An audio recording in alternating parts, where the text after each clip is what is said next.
We were at earlier, thankfully I didn't. We were still kind of freshly dating, but went back to those woods at night. Whatever was in front of us, I don't know. What's lit up from the light plus. When code just started blowing up, so when I realized the severity of where it sounded like the sound was woods, but those houses are at least 2 minutes into the off-road trail when 8-minute jog and somewhere along the run.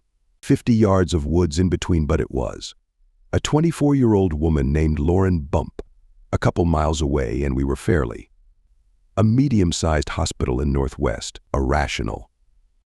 A Tuesday I left a little early to go stay with my wife at her aunt's house about 30 minutes away from our house. She was babysitting her little cousins while a wooded natural park at 3 a.m. About 28 hours before, even if I wanted to, I couldn't sleep because we had a really big day ahead of us. We had to drop her little cousins off at school.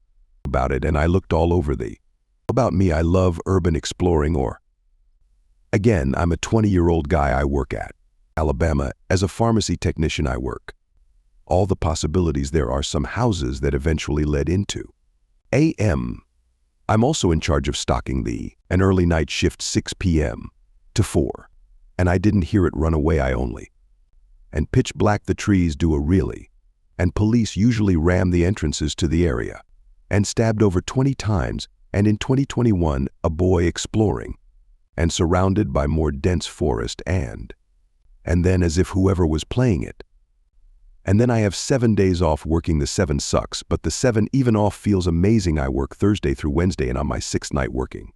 And very scenic during the day, but at night, anything on that, or maybe I just didn't. Around this time I started talking to at least the main trail was a cement. At night, keeping people away in 2016, back around and bolted in the other. Because I could almost feel the size of, because I'm telling you the flute was, because then my eyes can't adjust to, because what if someone was on the other? Bigger wildlife, but it was so strange. Businesses were closed, but one thing. But never really came across anything. Cadence, however, it was still impossible. Chills writing the story, the more chiming it sounded like it belonged to. Claimed to run into ghosts, cults, animals. Clear as day, and it was 3 a.m. Come across anything like this, people coming from the direction of the corny, but I told her, don't worry, I'm not creepy. This one instance I came across deep into the woods, so there's no way direction until we got back to down the main trail back to the truck. Everything began to shut down, including explanation. Either way, I never really exploring haunted places to this day.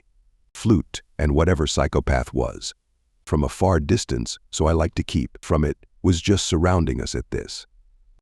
Getting a huge Red Bull and another energy drink. Once I got to work, I had my wife drive me to work and pick me up since my brakes needed to be changed, and getting louder and closer to the point. Getting the hell out of there. We only girl who I had a class with in high school. Go back to the main trail where did good job at covering the moonlight. Got about 30 FT, went out of nowhere. We having been there, in fact my truck was.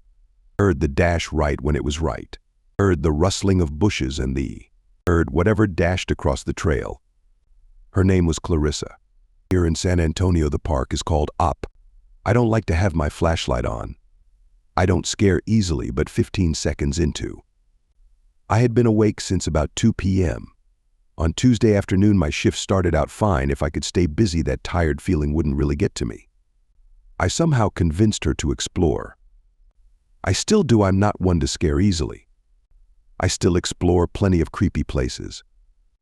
I think about it, it actually seems more.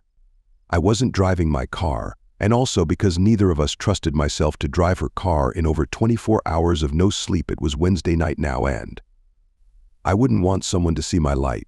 If it was from the wind or what, the only. If it weren't for her matching my alibi of in fear and on the brink of crying. In front of us, as soon as we felt, and being in front of us, I actually kind of got internet to see if anyone's ever. It can be a dangerous place. It was creepy, as I said before. I've had a couple experiences with kicked in because we were trapped. We had kind of creepy and oddly quiet like that ever. Look hard enough, I tried to figure out. Main entrance to the woods we made it to. making terrifying noises but a soft and me, but nothing compared to how odd and music. However, there was no time for me. My school, even though everyone was. My school, even though everyone was. My school, even though everyone was. A neighborhood on the far edge of the notice because I was more focused on. Obviously, I never found out who was. Of my friends would have believed me. Off-road trail, where we heard that. On a tangible level, I don't know if it. Original point, where we heard the flute. Our friend was having a gender reveal party. We had to go shopping because we had no groceries at home since she had been away for the last 3 days and I had. Our tracks and looked at each other just. Paranormal rather than something scary. Thus I told Clarissa, who was still. But I didn't see anyone on the porch. I went back to my friends, and while we all agreed that was weird, we accepted that. It was just a very unfortunately timed ding-dong ditch after everyone left. It was late.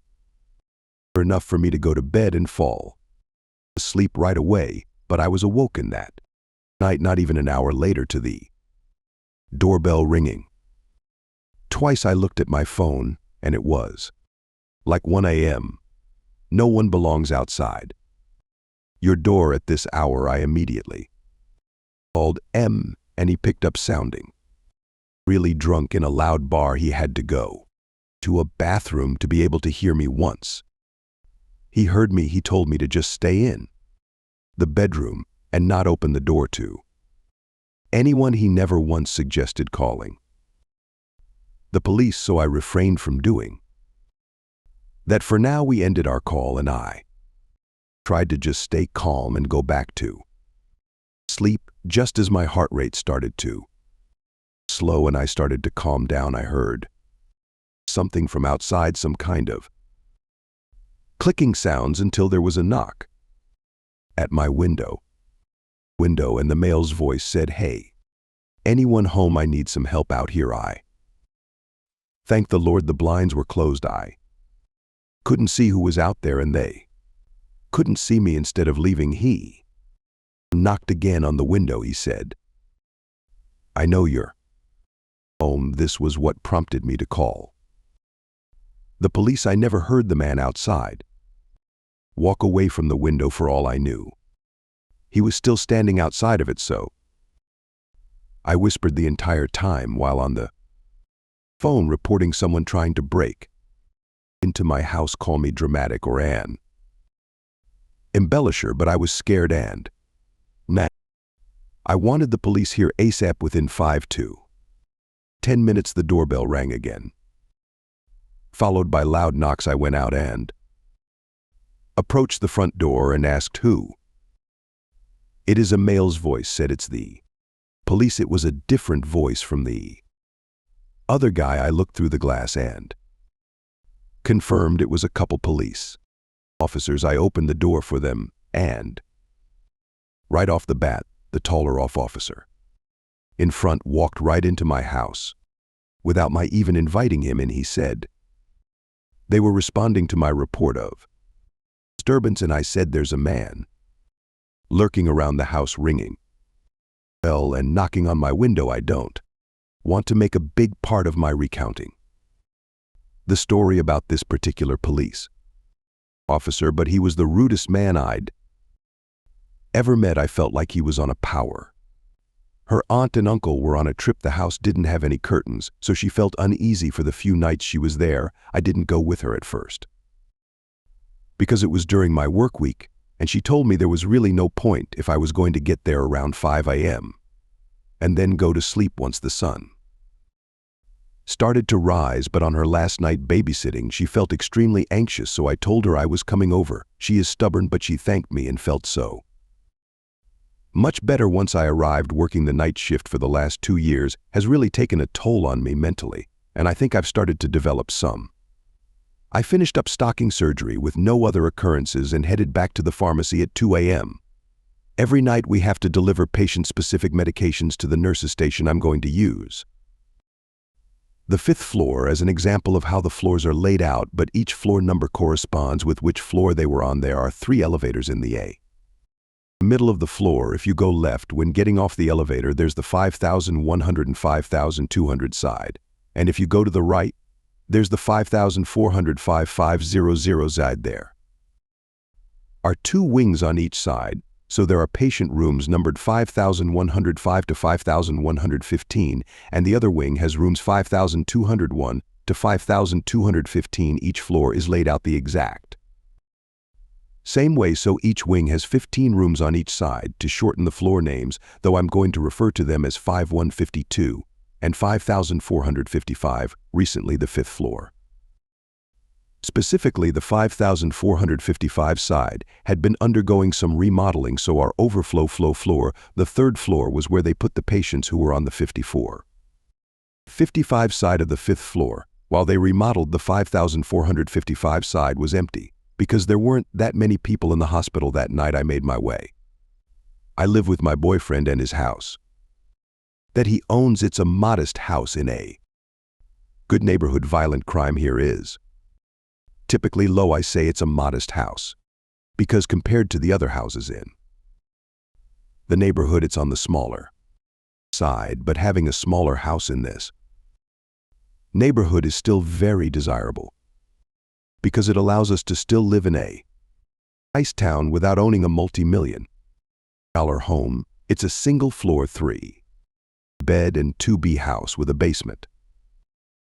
We're on a very quiet block with a lot full of privacy. The way the street curves provides this optimal privacy is when we step outside of the house, there's not a single neighboring house directly facing us. There are 8 houses total on our block. Further down the block is a small wooded area. My boyfriend Ma was away one weekend in Vegas for a bachelor party last October. I was alone from Thursday to Monday. Friday after work, I had some of my girls over for a wine night. At some point while we were in the living room watching scary movies, the doorbell rang. We all went quiet and looked at one another with the same faces. The doorbell ringing late at night while watching a scary movie almost felt not real. I went to go sneakily see if I could see who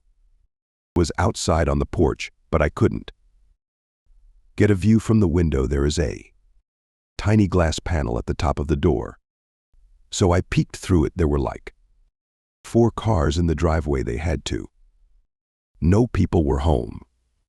I pushed my car to the next room. The light in this room was off. I opened the door, and I swear I saw someone hunched over by the Omni-Cell machine digging through the sharp spin. If you don't know what that is, it's a bin where you dispose of needles and vials after use instead of just putting them in a normal garbage.